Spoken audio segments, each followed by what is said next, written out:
தேவனது பெரிதான கிருபையினாலே கடந்த வாரத்திலிருந்து மத்தேயு சுவிசேஷத்தை நாம் ஆரம்பித்திருக்கிறோம். கடந்த வாரம் மத்தேயு 3வது அதிகாரத்தை நாம் பார்த்தோம். இந்த வாரம் மத்தேயு 4வது அதிகாரத்துல முதல் 11 வசனங்களை மாத்திரம் நாளை நாம் சிந்திக்க இருக்கிறோம். மத்தேயு 4வது அதிகாரம் முதல் 11 வசனம். இது ஏற்பாட்டிலே 5வது பக்கம்.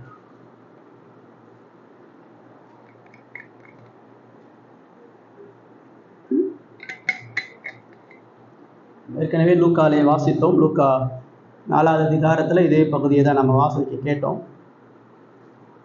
இந்த 4 வசனங்களை நான் வாசிக்கிறேன், தொடர்ந்து நம்ம சிந்திக்கலாம். ஆவியானவரால் அவர் சோதிக்கப்படுவதற்கு கொண்டு போகிறார் என்று சொன்னால், இவர் மீட்பருக்கான அந்த ராஜாவுக்கான எல்லா தகுதியும் கொண்டிருக்கிறார். இவர்கிட்ட எல்லா பலமும் எல்லா ஞானமும் இருக்குது. இந்த மீட்பை நிறைவேற்றுவதற்கு இவர் பாத்திரமானவர். மீட்பின் அதிபதியாக இவருக்கு எல்லா விதமான பலமும் ஞானமும் புத்தியும் இருக்குதுன்றதை வெளிப்படுத்தும்படியா அவர் சோதிக்கப்படுகிறார். இரண்டாவது, அவருடைய ஜனங்களுக்கு முன்மாதிரியாக மீட்பின் இரட்சகரா ஆண்டவரா அவர் அந்த போர்ல போகும் பொழுது அவரை பின்பற்றக்கூடிய சீசர்களும் அவர் நம்பக்கூடிய அவருடைய ஜனங்களை இந்த உலகத்துல எப்படி இந்த ராஜ்யத்துக்கு எதிரான எதிரிகளை சந்திப்பது, இந்த ராஜ்யத்துக்கு எதிரான எதிரிகளை எப்படி தோற்கடிப்பது என்பதை கற்றுக்கொள்வதற்காக இயேசு இங்கே கொண்டு போகப்படுகிறார்.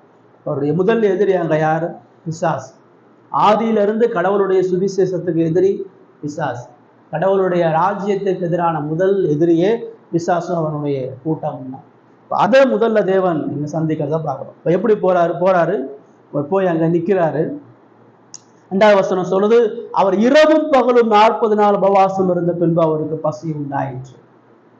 ஒரு யுத்தத்துல ஒரு ராஜா போறான்னு சொன்னா அவன் முதல்ல ஃபுல் பலத்தோட போவான், ஃபுல் ஸ்ட்ரென்த்தோட போவான், முழு சேனையோட போவான், ஆயுதங்களோட போவான்.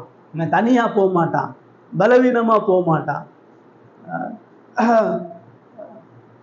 வனாந்தரத்துக்கு போக மாட்டான். ஆனா இயேசுவை பார்க்குறோம், அவர் தனியா போறாரு. அவர் எல்லா விதமான பலத்தையும் இழந்து போறாரு.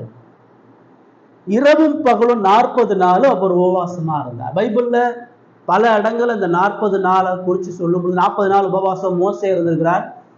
சீனாய் மலையில கடவுள்கிட்ட கட்டளை வாங்கிட்டு வரும் பொழுது 2 முறை மோசே உபவாசம் இருந்திருக்கிறார். எலியா 40 நாள் கர்மேல் மலையில உபவாசம் இருந்திருக்கிறத நம்ம பார்க்கிறோம்.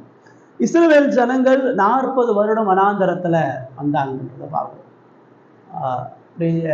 வேதத்துல பல இந்த 40 வருடம் 40 நாள் என்று சொல்லும் பொழுது அது பரீட்சைக்கான இடம், அது சோதனைக்கான இடம், அது தன்னை கடவுளுக்காக பலப்படுகிற ஒரு இடமா தான் வேதம் சொல்லும். இப்ப இயேசு அவர்கள் எப்படி கடவுளுடைய அந்த திட்டத்தை ராஜ்யத்தையும் கட்டுவதற்கு தேவனோடு உறவாடி, தேவனிடத்திலிருந்து உறவாடி நியாய பிரமாணத்தை மோசே அங்கு பெற்று வருகிறார்.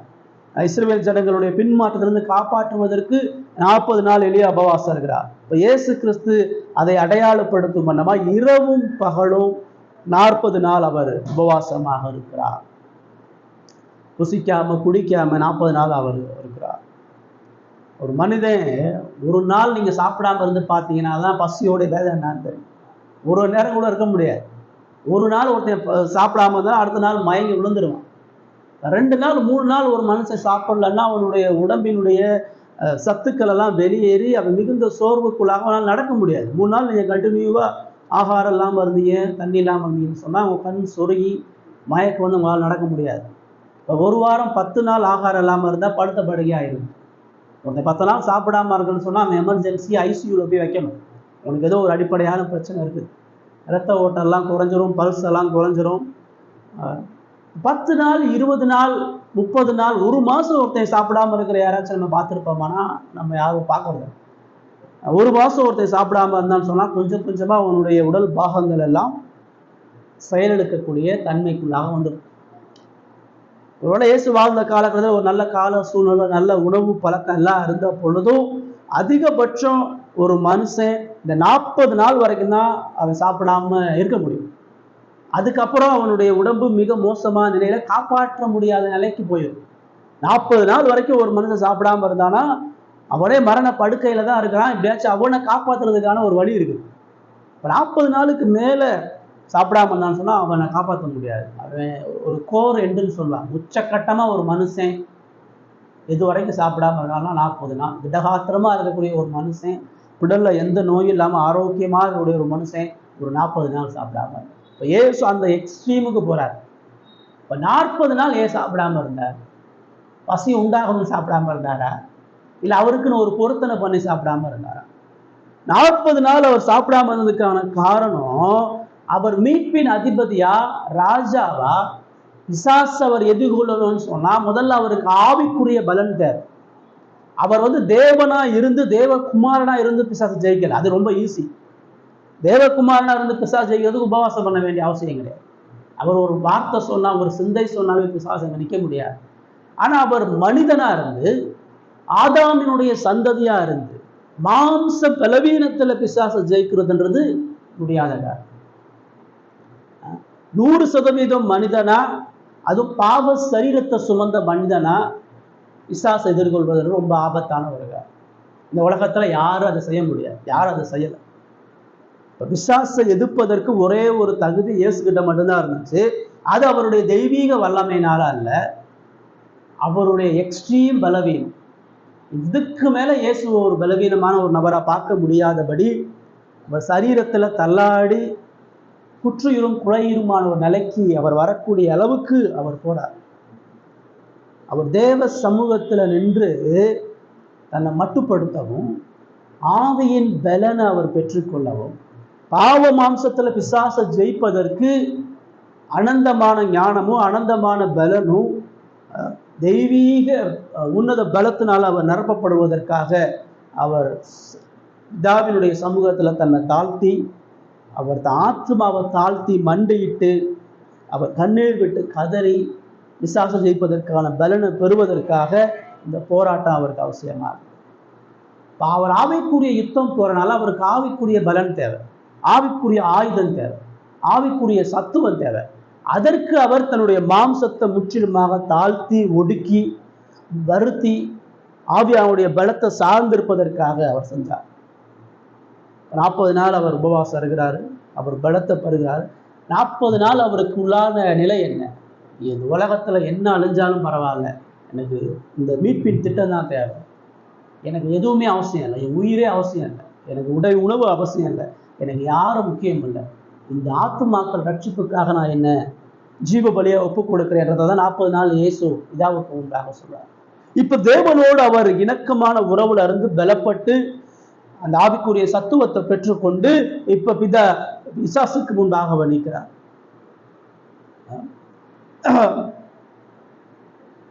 அவருக்கு பசி வந்துருச்சு. பசினா இன்னைக்கு நமக்கு ஏற்படுகிற பசி இல்லை, 40 நாள் சாப்பிடாம இருந்த பசி, உயிர் போகக்கூடிய நிலையில் இருக்கக்கூடிய சாப்பாடே இல்லாம இனி கண்ணை திறக்க முடியாது, ஒரு ஸ்டெப்பு நடக்க முடியாது. அட்லீஸ்ட் ஒரு டம்ளர் தண்ணி குடிச்சாதான் அடுத்து உயிர் மூச்சை விட முடியும். அப்படிப்பட்ட உயிர் ஊசலாடக்கூடிய நிலையில அவருக்கு பயங்கர பசி. அவருடைய மாம்சம் அவரை செயல்பட விடாதபடி உச்சகட்டமான ஒரு இடத்துல அவர் நிற்கிறார். அந்த இடத்துலதான் பிசாசு வரான். பிசாசு முதல் நாள் வரல, பிசாசு 7வது நாள் வரல, பிசாசு 10வது நாள் வரல. அவர் எந்த இடத்துல நிற்க முடியாம தள்ளாடுறாரோ, எந்த இடத்துல அவரால் ஒன்றும் சொல்ல முடியாதோ, எதையும் செய்ய முடியாதோ, அவர் படுத்த படுக்கையா வீழ்ந்து போற நிலை எங்க இருக்குதோ அந்த இடத்துலதான் வந்து நிற்கிறான். இந்த சோதனையை தாவீது சந்திக்கல, ஆபிரகாம் சந்திக்கல, மோசே சந்திக்கல, வேதத்துல யாருமே சந்திக்கல. ஆதாம் எப்படி சோதிக்கப்பட்டான்? ஆதாம் பூரண பலத்தோட சோதிக்கப்பட்டான், ஆதாம் பூரண ஞானத்தோட சோதிக்கப்பட்டான். அவனுக்கு ஏதேன் முழுவதுமா மனமகிழ்ச்சியா மகிமையா உன்னதமா பிசாசை எதிர்ப்பதற்கான எல்லா ஞானமும் புத்தியும் பலமும் எல்லா வழிகளிலிருந்து அவன் துணிகரமா விழுந்து போனான். ஆனா இயேசு அப்படி இல்லை. இயேசு எல்லாத்தையும் இழந்து, சரீர பலத்தை இழந்து, ஆவிக்குரிய தெய்வீக பலத்தை ஒதுக்கி வச்சு தெய்வீக மகிமையும் பயன்படுத்தாம அவர் பாவ மாம்ச சாயல்ல பலவீனப்பட்டவரா ஒடுக்கப்பட்டவரா இருந்து பிசாசை தைரியமா சந்திக்கிறார். பிசாசு அங்க என்ன சொல்றான்? பிரதானமா அங்க பார்க்கிறோம் 3 சோதனை. வேதம் முழுவதும் எல்லா மனுஷனுக்கும் இந்த 3 சோதனை தான். மாம்சத்தின் இச்சை, கண்களின் இச்சை, ஜீவனத்தின் பெருமை. 1 யோவான் 2:16 இந்த வசனம் இருக்கு. ஆதாம் வீழ்ந்து போன இடம், அநேக தேவ மனிதர்கள் வீழ்ந்து போன இடம், முழு மனுக்குலமும் எதை செய்ய முடியாதோ, எதை ஜெயிக்க முடியாதோ அதுல இயேசு ஜெயிச்சார். முழு மனுக்குலமும் இல்லாத ஒரு சூழ்நிலை, முழு மனுக்குலமும் சந்தித்தாத ஒரு உச்சக்கட்ட வேதனை, ஒரு பலவீனத்துல இருந்து அவர் அதை ஜெயித்தார். பிசாசு அங்க வர்றான், வந்து சொல்றான், நீ தேவனுடைய குமாரனை ஆனால் இந்த கல்லுகள் அப்பங்கள் ஆகும்படி சொல்லுன்னு சொல்லிப்பாங்க. முதல் சோதனை இங்க என்ன பிரதானமா சொல்லுது? அந்த இடத்துல வந்து என்ன சொல்ற, கடவுளோட எந்த நிலையில வச்சிருக்கிறாருன்னு பாரு. 40 நாள் நீ கடவுளுக்கு உண்மையா இருந்த, 40 நாள் கடவுளுக்கு முன்பாக உன்னை இவ்வளவு தூரம் தாழ்த்தின, உன் உயிரையே இழப்பதற்கு தயாரா வந்துட்ட, எல்லாத்தையும் இழந்து நின்றுட்டு இருக்கிற. ஆனா அந்த 40 நாள்ல கடவுள் உனக்கு ஒரு ஆகாரத்தையும் கொடுக்கலையா? உனக்கு பசி வந்துருச்சு, இவ்வளவு நாள் கடவுளுக்காக தான் வாழ்ந்த, 40 நாள் கடவுளுக்காக இருந்த, ஆனா கடவுள் உனக்கு ஒரு சாப்பாடு கூட போட முடியலையா? மாம்சத்துக்கான தேவைக்கான எந்த காரியம், அது வனாந்தரமான இடம், தேவன் உனக்கு ஒரு உணவு கூட கொண்டு வர முடியலையா? ஒரு அற்பமான காரியத்தை கூட செய்யாத கடவுளுக்காகவா நீ இவ்வளவு இழக்க போற? ஒரு அற்பமான நன்மையை தராத கடவுளுக்காக உயிரை கொடுக்க போற? நீ உண்மையாகவே நீ கடவுளுடைய குமாரன்னா, நீ உன்னதமான தேவனுடைய குமாரன்னு சொன்னா, உன் சூழ்நிலை எது கடவுள் இவ்வளவு பரிதாபம் ஆக்கணும்? உன்னை எதுக்கு இவ்வளவு ஒடுக்கி வருத்தி கடவுள் இதை உனக்கு செய்யணும்? கடவுளை நம்பி வாழ்றதுனால உனக்கு என்ன நடந்துச்சு? 40 நாள் இரவும் பகலமா இருந்து நீ என்ன அச்சீவ் பண்ணிட்ட? நீ ஜெயிச்சிட்டியா? இந்த மீட்பின் திட்டத்தின் அதிபதியா எல்லாத்தையும் செஞ்சு முடிச்சிட்டியா? இந்த உலகத்தை ஜெயிச்சிட முடியுமா? மக்கள் உன் பின்னாடி வந்துட முடியுமா? ஒண்ணுமே நடக்கலை, எதுக்கு இவ்வளவு பாடுகள்? கடவுளை சார்ந்து வாழாம முதல்ல உன்னுடைய தேவையை பார். உன் பலன் மூலமா தான் சொல்றான், இந்த கல்லுகள் அப்பங்கள் ஆகும்படி சொல்லும் அப்படின்னு சொல்றோம். வனாந்தரத்துல கல்லும் மண்ணும் தான் இருக்கும். உனக்கு பசி இருக்குது, அந்த பசிக்கு இந்த கல்லை அப்பங்கள் ஆக்க உன்னால முடியும். உன்கிட்ட அந்த வல்லமை இருக்குது. அப்ப பிசாசுக்கு அவர் தேவகுமாரன் நல்லா தெரியுது, அவர்கிட்ட வல்லமை இருக்குன்னு தெரியுது, அவர்கிட்ட அதிகாரம் இருக்குன்னு தெரியுது. அவர் நினைச்சா இந்த கல்லை அப்பமா மாற்ற முடியும்னு அவனுக்கு தெரியுது. அப்ப ரொம்ப சுலபமா எளிமையா உன்னை காப்பாற்றிக்கலாம். இந்த கல்லை அப்பமா ஆக்கி சாப்பிட்றனால எதை பாவம் செய்ய போறியா? எந்த பாவமும் இல்லை, எந்த அக்கிரமும் இல்லையே, எதுக்கு இவ்வளவு வேதனை?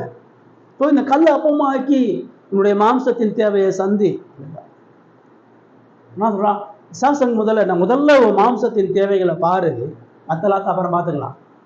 இந்த ரட்சிப்பு, இந்த மீட்பின் திட்டம், இந்த தேவ ராஜ்யம், இது எல்லாத்தையும் அப்புறம் பார்க்கலாம். இப்ப நீ சாக போறியே, இன்னைக்கு நீ செத்துட்டு இருக்கிய, இன்னைக்கு உன் உயிர் போதே, இன்னைக்கு சாப்பாடு இல்லாம இருக்கியே, இதை கவனி, மற்றது எல்லாத்தையும் அடுத்து பார்த்துக்கலான்றதாங்க சொல்றோம். ஏசங்க என்ன பதில் சொல்றாரு? அவருக்கு பசி அது அந்த இடத்துல அவருக்கு அதான் தேவை. அந்த இடத்துல அவருக்கு பசி போகணும், அப்பதான் உயிர் வாழ முடியும். ரோட்ல அடிபட்டு ரத்தத்துல உயிர் குடிச்சிட்டு இருக்கவனுக்கு என்ன தேவை? சிகிச்சை தான் தேவை. அவனுக்கு போய் வேற எதையும் நீங்க கொடுக்க வேண்டிய அவசியம் இல்லை, வேற எந்த பரிசு பொருளும் அவனுக்கு தேவையில்லை. அன்றைக்கு அவனுக்கு உயிர் தேவை. வெயில் அலைஞ்சு தாகத்தோட தொண்டை வறண்டு ஒருத்தன் நிக்கிறான்னா அவனுக்கு என்ன தேவை? தண்ணி தான் தேவை. தண்ணியை தவிர நீங்க அவருக்கு வெண்ணெய் கொடுத்த ஒரு பிரயோஜனம் இல்லை. அப்ப குற்றியும் குறையுமா பசியில இருக்கக்கூடிய இயேசுக்கு அங்க என்ன தேவை? ஆகாரம் தான் தேவை. ஆனா அவரு அந்த ஆகாரம் கிடைப்பதற்கான ஒரு வழியை பிசாசு சொல்றான், ஒரு எளிமையான வழி, ஈஸியான வழி. ஆனா இயேசு அங்க பதில் சொல்றார் 4வது வசனத்துல, மனுஷன் அப்பத்தினாலே மாத்திரம் அல்ல, தேவனுடைய வாயிலிருந்து புறப்படுகிற ஒவ்வொரு வார்த்தையினாலும் பிழைப்பான். பிசாசு சொல்றான், மாம்சத்தை கவனி, உடம்பு இருந்தாதான் நீ கடவுளுக்காக வாழ முடியும். இன்னைக்கு சாப்பாடு இருந்தாதான் நாளைக்கு கடவுளுக்காக வாழ முடியும். இன்னைக்கு உயிர் போயிட்டு இருக்கு, இந்த மாம்ச தேவையை சந்தின்னு சொல்றான். இயேசுங்க என்ன சொல்றாரு? இயேசு ரொம்ப தெளிவா ஒன்று சொல்றாரு, மனுஷன் அப்பத்தினாலே மாத்திரம் அல்ல அப்படின்றார். அப்படியே மனுஷனுக்கு அப்பம் அவசியன்றதை அவர் ஒத்துக்கிறார். மனுஷன் அப்பம் இல்லாம உயிர் வாழ்வான் அவர் சொல்ல வரல. ஆனா மனுஷன் அப்பத்தினாலே மாத்திரம் அல்ல அப்படின்னா மாம்ச ஆகாரம் ஜீவனை தருன்றதை அவர் உணர்றார். இந்த கல்லை அப்பமா ஆக்கி சாப்பிட்டா என் பசி போயிடும் எனக்கு தெரியும், இப்போ பசிக்கு எனக்கு ஆகாரம் தேவைன்றது எனக்கு தெரியும். ஆனா இந்த செயலை நான் செஞ்சேன்னு சொன்னா, இன்னைக்கு இந்த நேரத்துல இந்த கல்லை அப்பமாக்கி என் மாம்சத்தை நான் தீர்த்துக்கிட்டேன்னு சொன்னா, என் பசியை போக்கிட்டேன்னு சொன்னா, அதோட எல்லாம் முடிஞ்சிடுமா? இன்னும் கொஞ்ச நேரத்தில் மறுபடியும் பசிக்கும். இந்த பசி மறுபடியும் மறுபடியுமாக வந்துட்டு இந்த பசியை போகிறது முக்கியம் இல்லை. அவர் எதிரியை சந்திச்சு எதிரியை மேற்கொள்வதற்கு அவர் எங்க பிரதானமா அங்க என்ன சொல்லுகிறார்? பிசாசு எப்பயுமே மாம்சத்தை தான் கவனிக்க சொல்லுவான். உடம்ப பாரு, உன் மாம்சத்தை பாரு, உன் சூழ்நிலையை பாரு, உன் பிரச்சனையை பாரு, நீ எந்த இடத்துல இருக்கேன்னு பாரு. ஏதேன்ல ஏவாள்கிட்ட என்ன சொன்னான்? பரிபூர்ணமா எல்லா சௌகரியங்களையும் கொடுத்த அந்த ஏதேன்ல வந்த முதல் கேள்வி என்ன? கடவுள் இருக்கிற எல்லாத்தையும் சாப்பிட சொல்லிட்டாரா? எல்லாத்தையுமே கொடுத்துட்டாரு. உனக்கு கடவுள் குறை வைக்கலையா? உன்னைய கடவுளை சாப்பிடக்கூடாதுன்னு சொல்லலையா? கடவுள் உன்னை நல்ல இடத்துலயா வச்சிருக்கிறாரு? கடவுள் உனக்கு சந்தோஷத்தையும் மகிழ்ச்சி கொடுக்கக்கூடிய அந்த பழத்தை கொடுக்கலையே. இதுதான் பிசாசினுடைய எல்லா வஞ்சக தந்திரம். எப்பயுமே அவை குறைவுகளையும் பலவீனங்களையும் மாம்ச காரியங்களையும் தான் பிரதானப்படுத்தும். ஆனா இயேசு இந்த தெளிவா என்ன சொல்றாரு? மனுஷன் அப்பத்தினாலே மாத்திரம் அல்ல, தேவனுடைய வாயிலிருந்து புறப்படுகிற ஒவ்வொரு வார்த்தையினாலும் பிழைப்பான். மனுஷன் உயிர் வாழ்வதற்கு சோறு இல்லை, மனுஷன் உயிர் வாழ்வதற்கு கடவுளுடைய வார்த்தை. ஏன் தேவனுடைய வார்த்தை இந்த இடத்துல ஆண்டவர் சொல்றாரு? இயேசு இங்க ஒரு பசியில இருக்கிறார் தான், ஆனா இயேசு இன்னொரு ஒரு பசியிலே இருக்கிறார். இயேசுவுக்கு பசி உண்டாயிற்றுன்றது அவருடைய சரீர பசியை சொன்னாலும் 40 நாள் அவருடைய உபவாசம் அவருக்குள்ளான ஆவிக்குரிய பசியை சொல்லுது. அவர் ஒரு ஆத்தும பசியில இருக்கிறார். தேவனது கோபத்தையும் பாவ சாபத்திலிருந்து நீக்கக்கூடிய மனித ரட்சிப்பின் பசியில இருக்கிறார். சுவிசேஷத்தை சொல்லி இந்த ராஜ்யத்தின் அதிபதியா முதல் முறையாக ஒரு ஆத்மாவை பாவத்திலிருந்து மீட்கக்கூடிய ஒரு பசியில இருக்கிறார். கடவுளுடைய அவருடைய உறவு அவருடைய சரீர பசியை காட்டிலும் அவருடைய ஆத்தும பசியை தான் அது அதிகரிக்கும். அதனாலதான் சொல்றாரு, நான் உண்மையாவே என்னுடைய சரீரம் பாதிக்கப்பட்டாலும், நான் இக்கட்டான நிலைமையில இருந்தாலும், நான் பசியில இருந்தாலும், ஆனா என் பசியை போக்குறதுக்கு இந்த அப்பம் பத்தாது, இந்த கல்லால செய்யக்கூடிய இந்த அப்பம் பத்தாது. என்னுடைய மெய்யான பசி ஆத்தும பசி. அந்த ஆத்தும பசியை போக்குறதுக்கு தேவனுடைய வார்த்தை எனக்கு போதுன்றார். தேவனுடைய வாயிலிருந்து புறப்படுகிற ஒவ்வொரு வார்த்தையினாலும் மனிதன் பிழைப்பான். உபாகமத்தை அவர் கோட் பண்றார். உபாகமம் 8:3 சொல்லப்படும். வனாந்தரத்துல அந்த ஜனங்களை ஆண்டவர் 40 வருடம் அழைத்து வரும் பொழுது, அந்த ஜனங்கள் வனாந்தரத்துல எங்களுக்கு தண்ணி இல்லை, ஆகாரம் இல்லைன்னு புலம்பும் பொழுது தேவன் அதை சொல்றார். கடவுளுடைய சந்தேகப்படாத, கடவுளோட வாயிலிருந்து புறப்படுகிற ஒவ்வொரு வார்த்தையினாலும் உனக்கு ஜீவனும் சமாதானமா வரும்ன்ற வாசியத்தை தேவன் அங்கு சொல்றார். பிசாசு தற்கால விடுதலையை சொல்றான், மாம்ச தேவைகளை சொல்றான். ஆனா இயேசு தற்கால விடுதலையும் மாம்ச தேவைகளையும் அவர் முன்னிறுத்தாம மனிதன் ஜீவன் உள்ளவனா, மனிதன் என்றென்றுமா வாழக்கூடிய, வெறுமனே சரீர அப்பங்களுக்காக மனுஷன் வருந்தி அழாம ஜீவ அப்பமாகிய கிறிஸ்துவ மனிதன் பிடித்துக் கொள்ளும்படியா அவனுடைய ஆத்மா உயிரடையக்கூடிய வேத வசனத்தை அவன் அவசியம் சொல்றான். அவர் ராஜாவா அவர் எதிரியை எப்படி வீழ்த்துறார், எதிரியுடைய சோதனைகளை எப்படி தப்பிக்கிறார், பிசாசுடைய வலைகளை எப்படி அவர் காப்பாற்றப்படுறாருன்னு சொன்னா வேத வார்த்தை என்கிற ஆயுதம் தான். இந்த உலகத்துல ஒரு கிறிஸ்தவன் அவனுக்கு வரக்கூடிய எல்லா சோதனைகளையும் மேற்கொள்வதற்கு கடவுளுடைய வார்த்தையை குறிச்ச அறிவும் புரிதலும். 40 நாள் இயேசு என்ன பண்ணிருக்காரு? ஒரு பக்கம் ஜெபம் பண்றாரு, மறுபக்கம் கடவுளுடைய வார்த்தையை தியானம் பண்றார். கடவுளுடைய வசனத்தை தியானம் பண்ணாலும் பிசாசினுடைய சோதனையில அவரால் அந்த தேவனது வார்த்தை எடுத்து சொல்ல முடிகிறது. ஒவ்வொரு வார்த்தையினாலும் பிழைப்பான் என்று எழுதி இருக்கிறதே என்றார். ஏவாள் இந்த சோதனையை விழுந்து போனா, வேதத்துல பல நபர்கள் இந்த சோதனையை விழுந்து போனாங்க. கடவுளுடைய வார்த்தையை விட்டு விலகி இஸ்ரவேல் ஜனங்கள் முறுமுறுத்தாங்க. தாவீது விழுந்து போனா, பல மோசே இதுல விழுந்து போனா, கடவுளுடைய வார்த்தைக்கு உண்மை இல்லாம. ஆனா கிறிஸ்து அதுல ஜெயிக்கிறார். மரண நொடியில நின்று கொண்டு உயிர் போற நிலையில இருந்தாலும், தனக்கு என்ன நடந்தாலும், என்னுடைய சரீரம் அழிந்து கொள்ளக்கூடிய நிலையில இருந்தாலும், எனக்கு போதுமான உண்மையை ஒண்ணு, தேவனது வார்த்தை, தேவனது மீட்பு, தேவனது ராஜ்யம். அது அழியப்படாத ஒரு ராஜ்யம். அது மாம்ச ஆயுதங்களால கட்டப்படுகிறது இல்லை, இது ஆவிக்குரிய ஆயுதங்களால கட்டப்படுகிறது. அந்த ஆயுதம் ஆவியின் பட்டயமாகிய வேத வசனம் சொல்லி சொல்றார். கிறிஸ்துவ பின்பற்றுகிற நீங்களும் நானும் எதுக்காக அந்த உலகத்துல வாழ்றோம்? நிறைய நேரம் நமக்கு வருகிற சோதனை இதே தான். உன் நிலையை பாரு, உன் சூழ்நிலையை பாரு, உன் பிரச்சனையை பாரு, நீ எந்த இடத்துல இருக்கிறேன்னு பாரு, கடவுள் உன்னை எங்கே வச்சிருக்கிறாருன்னு பாரு, கடவுள் உனக்கு எவ்வளோ வியாதியை கொடுத்துருக்காருன்னு பாரு, கடவுள் எவ்வளோ தூரம் உன்னை ஒடுக்கி வச்சிருக்கிறான்னு பாரு, கடவுள் உன்னை எவ்வளோ தூரம் பின்வாங்கி வச்சிருக்கான்னு பாரு. இந்த நிலையில கடவுள் உன்னை கொண்டு வந்து வைக்க முடியும். எவ்வளோ பாடுகளை கொடுத்துருக்காரு, எவ்வளோ வழிகளை கொடுத்துருக்காரு. இந்த உலகத்துல நீ கடவுளால் உண்மையாக நேசிக்கப்படுகிறியா? கடவுளே எவ்வளோ பிரச்சனையை கொடுக்குறார், கடவுளே எவ்வளோ உபத்திரவத்தை கொடுக்குறார், கடவுள் ஏன் ஒன்று குற்றுயிரும் குலையுருமாக வச்சிருக்கிறார். எங்க கடவுளுடைய அன்பு? பிசாசு பிசாசு நம்மளை குறித்து நம்ம பரிதாபப்படவும், நம்முடைய மாம்ச காரியங்களை நோக்கி பார்க்கவும், இந்த வெளிப்பிரகாரமான உலக விடுதலை நோக்கி பார்க்கவும் தான் நம்ம நடத்துகிறான். இந்த பிரச்சனையை பாரு, அந்த பிரச்சனையை பாரு, இதை சரி பண்ணு, இதை சரி பண்ணு, இது உனக்கு பெரிய பிரச்சனை, இது உனக்கு சந்தோஷத்தை கூடாது. கடவுளுடைய வார்த்தையை விட்டு விலக்கி நித்திய சமாதானத்தை நித்திய வாழ்வையும் தர முடியாத முதல் தடையை வைக்கிறது தான் பிசாசினுடைய முதல் ஆயுதம். அது இயேசு கிறிஸ்து மேல வைக்கிறான். இயேசு அதுல ஜெயிக்கிறவராக இருக்கிறார். ரெண்டாவது சோதனை நம்ம பார்க்கறோம். 5-7 வாசிங்க.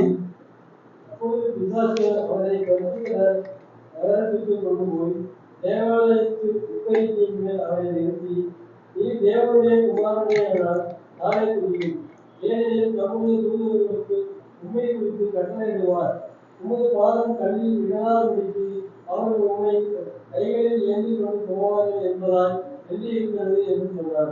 அதற்கு இயேசு, உன் தேவனாகிய கர்த்தரை பரீட்சை பாராதிருப்பாயாக என்றும் எழுதியிருக்கிறது என்றார். ரைட். இப்போ பிசாசு முதல் வேலையை சொல்றான், உன் பிரச்சனையை பாரு, சூழ்நிலையை பாரு. ஏசு சொல்றாரு, தேவனது வார்த்தை எனக்கு போதும், தேவனது வார்த்தை நித்தியமானது, தேவனது வார்த்தையினால் நான் உயிர் வாழ முடியும், தேவனது வார்த்தை எனக்கு ஜீவன், தேவனது வார்த்தை எனக்கு ஆறுதலை நித்திய வாழ்வை தருதுன்றார். பிசாசு ரெண்டாவதா அவரை பரிசுத்த நகரம்னா எருசலேமுக்கு கொண்டு போறான். எருசலேமுக்கு கொண்டு போய் தேவாலயத்தினுடைய உச்சியில அதனுடைய அலங்கத்தின் மேல நிறுத்தி, தேவனுடைய ஆலயத்தின் மேல நிறுத்தி என்ன சொல்றான், தேவனுடைய குமாரனையானால் தாழ குதியும். சரி, கடவுள் உண்மையாகவே உன்னை நேசிக்கிறாரு, இந்த பாடுகள் மத்தியிலும் கடவுள் உன்னை அன்பு கூறுகிறாருன்னு சொன்னா ப்ரூஃப் பண்ணணும், நிரூபி. உன்னை பசியில வச்சிருக்கிற கடவுள் தான் வார்த்தையின் மூலமா உன்னை போஷிப்பாரு, தான் வார்த்தையின் மூலமா உனக்கு சமாதானத்தை சந்தோஷத்தை தருவானா எப்படி கொடுப்பாரு? ஏன்னா பிசாசு இந்த இடத்துல அதே இயேசு எது சமாதானம் சொன்னாரோ, இயேசு எது சந்தோஷம்னு சொன்னாரோ, இயேசு எது தனக்கு போதும்னு சொன்னாரோ அதுல இருந்தே சொல்றான். அது எப்படி போதும்னு கேட்கறான். பிசாசு கடவுளுடைய வசனத்தை அங்க மேற்கோள் காட்டுறான். நான் சொல்றான், நீ இந்த தேவாலயத்திலிருந்து தாழ குதிங்க, மேல இருந்து கீழே குதிங்க. ஏன் குதிக்கணும்? தம்முடைய தூதர்களுக்கு உண்மை குறித்து கட்டளையிடுவார், உமது பாதம் கல்லிடாதபடிக்கு அவர்கள் உண்மை கைகளில் ஏந்து கொண்டு போவார்கள் என்பதா எழுதியிருக்கிறது என்று சொன்னான். பிசாசு சூழ்நிலையை பாருங்க, பிரச்சனையை பாருங்கன்னு சொல்லும் பொழுது இயேசு வேதத்தை பாருன்னு சொன்னார், கடவுளுடைய வார்த்தையை பாருன்னு சொன்னார். இப்ப பிசாசு என்ன சொல்றான், கடவுளுடைய வார்த்தையை நீங்க பாருங்க, இப்ப கடவுளுடைய வார்த்தையை என்ன சொல்லுதுன்னு நீங்க எனக்கு ப்ரூவ் பண்ணுங்க. கடவுளுடைய ஜனங்களை அவர் பாதுகாக்கிறதுக்கான ஒரு வாக்கு பண்ணியிருக்கிறார். இந்த வசனம் எங்க இருக்குன்னா சங்கீதம் 91 இருக்கு. 91வது சங்கீதம் 10-11வது வசனம், 11-12. சங்கீதம் 91 11-12 வாசிங்க.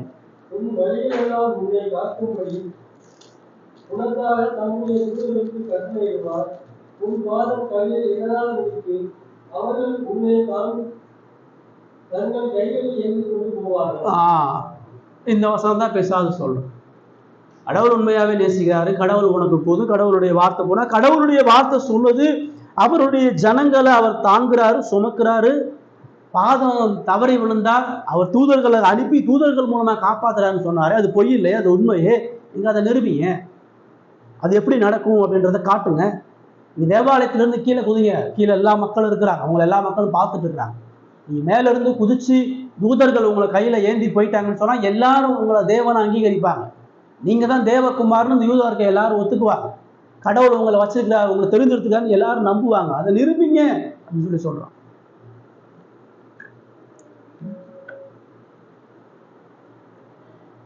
கடவுள் தான் தன்னுடைய வார்த்தையில பாதுகாப்ப தரேன்னு சொல்றாரு. உங்களை கடவுள் உண்மையாவே நேசிச்சார்னா, பாதுகாத்தார்னா, இந்த இடத்துல எனக்கு நிரூபிச்சு காட்டு, ஒரு அற்புதத்தை காட்டு, மேல இருந்து குதிச்சு ஒரு அடையாளத்தை காட்டு. இந்த அற்புத அடையாளங்கள் மூலமா நீங்கள் தேவனது குமாரன்றதை யூதர்கள் புரிஞ்சுக்குவாங்க. யூதர்கள் அற்புதத்தை பார்த்தா நம்புவாங்க. இப்ப எவிடன்ஸா அதை நீங்க செஞ்சீங்கன்னு சொன்னா எல்லாரும் உங்களை விசுவாசிக்க முடியும்னு சொல்லி சொல்றோம். பிசாசுங்க இரண்டாவது என்ன சொல்ல வருகிறார்?